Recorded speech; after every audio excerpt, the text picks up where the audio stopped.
L'optimisme, une force puissante pour une vie épanouie.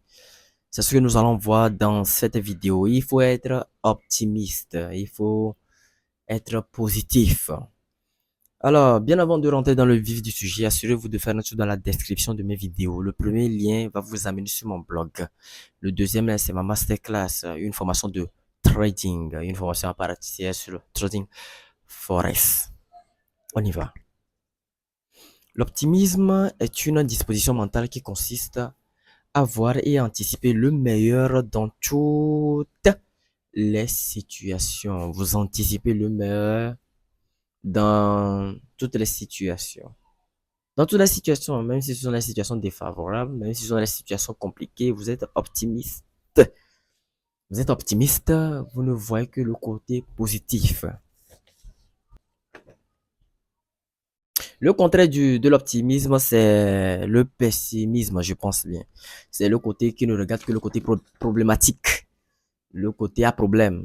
Ne soyez pas pessimiste, ça ne va pas vous avantager, soyez plutôt optimiste. On y va. Alors, je disais donc que c'est une attitude positive qui nous aide à surmonter les défis. Vous voyez un peu, les défis. C'est important. C'est important, les défis. Et à persévérer face aux obstacles et à apprécier pleinement les moments de bonheur. L'optimisme ne signifie pas ignorer les difficultés ou vivre dans une illusion rose. Et plutôt choisir de croire en des résultats positifs et en la capacité de surmonter les épreuves, en la capacité de surmonter les difficultés, en la capacité de surmonter les obstacles. Je suis optimiste malgré les difficultés, malgré les épreuves, malgré les vents extérieurs, malgré la situation ambiguë, la situation compliquée dans laquelle je me trouve. Je suis optimiste et je sais que ça va aller. Bon, ça va pas aller parce que tu dis dans la bouche que ça va aller. Bon, oui, ça doit aller parce que ce que tu dis dans la bouche, c'est ce qui va se réaliser. C'est ce qu'on appelle de l'autosuggestion. Bon, en fait, l'autosuggestion, ce sont les suggestions que tu te suggères à toi-même. Mais ce que tu dis dans la bouche comme cela, disons que ce sont des suggestions, des paroles. Et il faut de l'action accompagnée de ces paroles-là pour que les choses changent vraiment. Vous voyez un peu? Peut-être que vous viviez une situation compliquée, une situation défavorable. Encouragez-vous, dites-vous que ça va aller, dites-vous que la situation dans laquelle vous vous trouvez en ce moment ne va pas perdurer, ne perdurera pas dans le temps. Non, vous allez vous améliorer, vous allez changer, les choses vont changer. Mais tout en posant des actions qui vont accompagner ce que vous dites et comme cela, en le faisant, vous êtes dans le processus de changement et le changement apparaîtra. Vous voyez un peu? C'est important de s'encourager par des belles paroles positives. C'est important puisque à un moment donné, si vous êtes engagé de la voie entrepreneuriale comme moi, les obstacles, les échecs surviennent à chaque temps, à chaque moment. Il va vous falloir de la persévérance, il va vous falloir du courage également. Vous voyez un peu? Il va vous falloir avoir confiance en vos capacités. Euh, C'est ce qu'on appelle outre bon. Et ça conduit un peu à l'estime de soi, confiance à tes valeurs, à tes capacités de surmonter ces difficultés. On y va. Voici trois façons d'adopter et de cultiver l'optimisme dans votre vie quotidienne. 1. Pratiquer la gratitude. La gratitude est un puissant canalisateur de l'optimisme. En prenant le temps chaque jour de reconnaître et d'apprécier les aspects positifs de votre vie, de reconnaître et d'apprécier, de dire merci au Créateur, de dire merci à Dieu. Vous voyez un peu? Vous pouvez transformer votre perspective. On y va. Tenir un journal de gratitude. Vous voyez? Où vous notez trois choses pour lesquelles vous êtes reconnaissant. Chaque jour peut vous aider à focaliser votre esprit sur ce qui va bien plutôt que ce qui ne va pas. Voilà.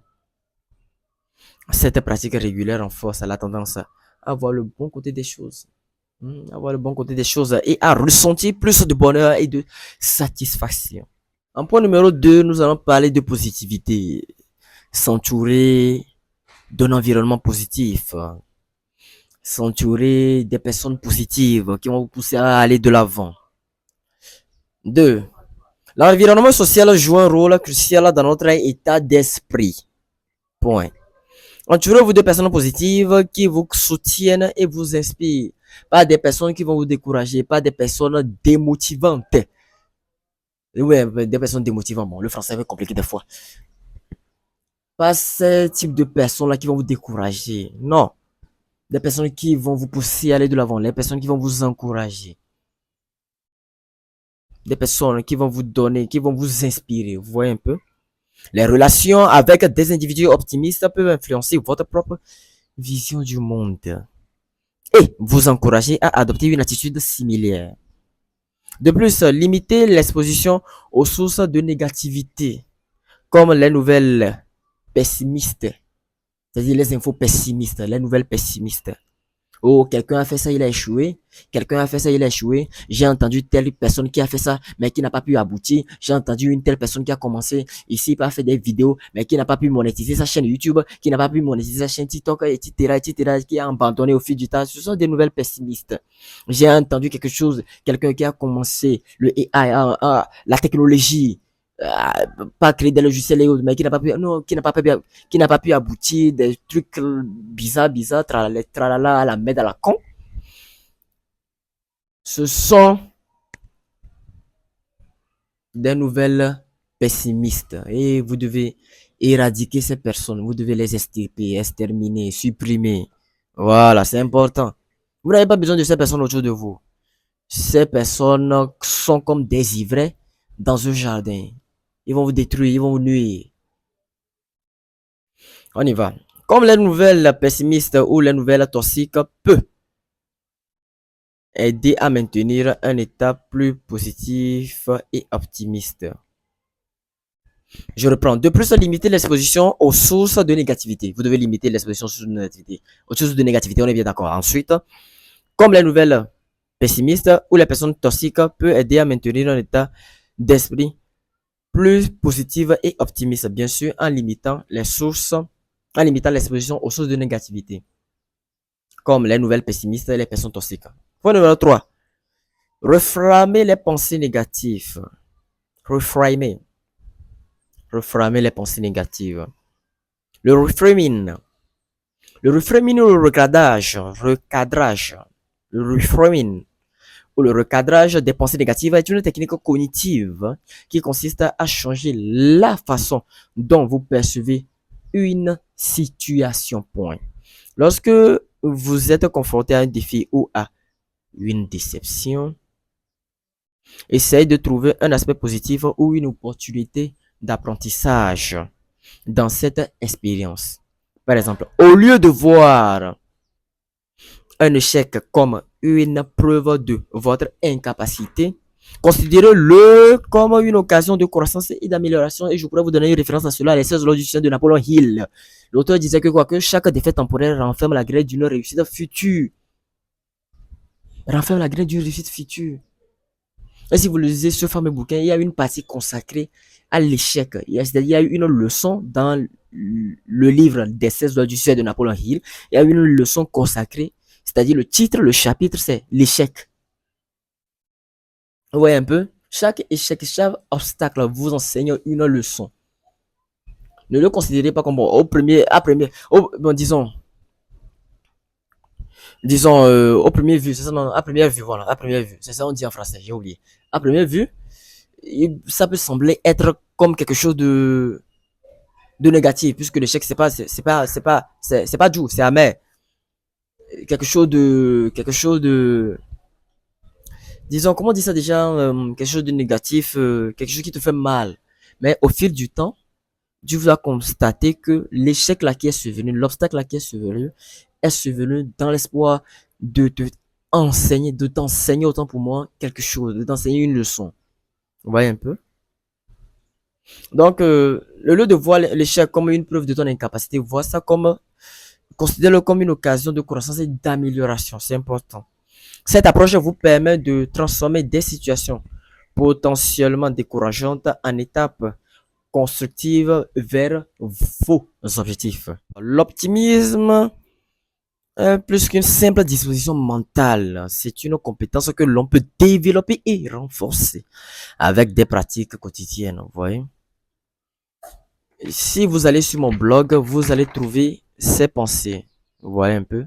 Raison pour laquelle je vous convie vivement à aller sur mon blog. Je poste régulièrement des articles là-bas. J'interviens notamment sur le développement personnel, la santé et le trading. Trading. Bon, c'est la même chose. On y va. Non, je dis donc que c'est une compétence que l'on peut développer et renforcer avec des pratiques quotidiennes. Vous voyez? En cultivant la gratitude, en s'entourant de positivité et en recadrant les pensées négatives. Vous pouvez adopter une perception plus optimiste et enrichir votre vie de manière plus significative. Enrichir votre vie de manière plus significative. L'optimisme vous aide non seulement à naviguer mieux dans les moments difficiles, mais aussi à trouver, non, mais aussi à savourer pleinement les moments de joie et de succès. Vous devez savourer les moments de joie et de succès. En fin de compte, je veux pas que ma vidéo dure trop. Choisir l'optimisme est un choix puissant pour une vie plus épanouie et résiliente. C'est vraiment très important. Et par ces mots, je vais conclure ma vidéo ici. J'espère que vous avez aimé et apprécié. Likez la vidéo, partagez ça à vos amis, à vos frères, à vos collaborateurs, etc. Nous allons nous retrouver une prochaine fois dans une nouvelle vidéo. D'ici là, portez-vous bien.